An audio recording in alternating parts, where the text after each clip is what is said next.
నాయక్, నేను నాచారం వాస్తవ్యుని. నాచారం ప్రధాన రహదారిలో ఉన్నటువంటి కళ్యాణి మోటార్ షోరూమ్ లో ఒక దళిత జాతికి చెందినటువంటి ఒక మహిళ గత 4-6 సంవత్సరాల నుండి ఆమె హౌస్ కీపింగ్ లో పనిచేస్తా ఉంది ఇక్కడ.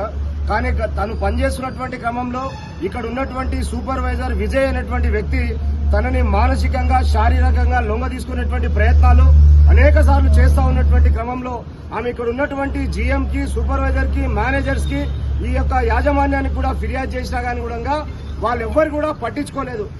చివరికి ఆమె వీళ్ళందరికీ కూడా ఫిర్యాదు చేస్తున్నటువంటి క్రమంలో ఆ యొక్క విజయ్ పైన చర్యలు తీసుకుని అతని యొక్క కంపెనీ నుంచి తొలగించాల్సింది పోయి అంతిమంగా ఒక దళిత మహిళని ఇక్కడి నుంచి ఆర్సీపురంకి కావాలని కుట్రపూరితంగా ట్రాన్స్ఫర్ చేశారు.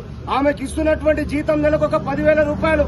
తన ఒక భర్తను కోల్పోయింది 1 సంవత్సర కాలం క్రితం.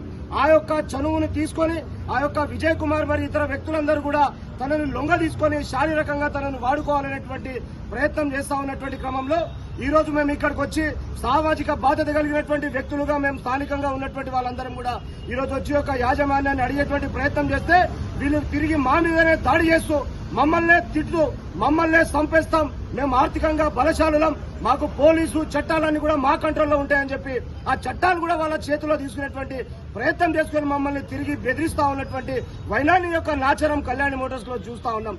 కాబట్టి నేను యొక్క మీడియా ముఖంగా ఒకటే చెప్తా ఉన్నాను, మావి ప్రధానమైనటువంటి 3 డిమాండ్లు ఉన్నాయి ఈ యొక్క అంశం పైన.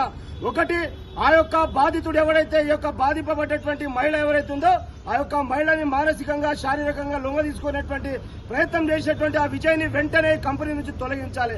ఆ తర్వాత తన పైన ఉన్నటువంటి అధికారులందరికీ కూడా ఫిర్యాదు చేసిన వాళ్ళెవరు కూడా స్పందించకుండా ఉన్నటువంటి వాళ్ళందరూ కూడా ఆ మేనేజ్మెంట్ వెంటనే చర్యలు తీసుకోవాలి వీళ్ళందరి మీద.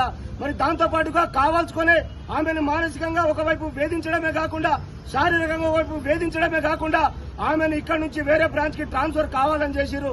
దాని విషయంలో కూడా మేనేజ్మెంట్ చర్యలు తీసుకుని తనను కూడా ఇక్కడే స్థిరంగానే ఉండేలాగా ప్రయత్నం చేయాలని చెప్పి విజ్ఞప్తి చేస్తా ఉన్నారు.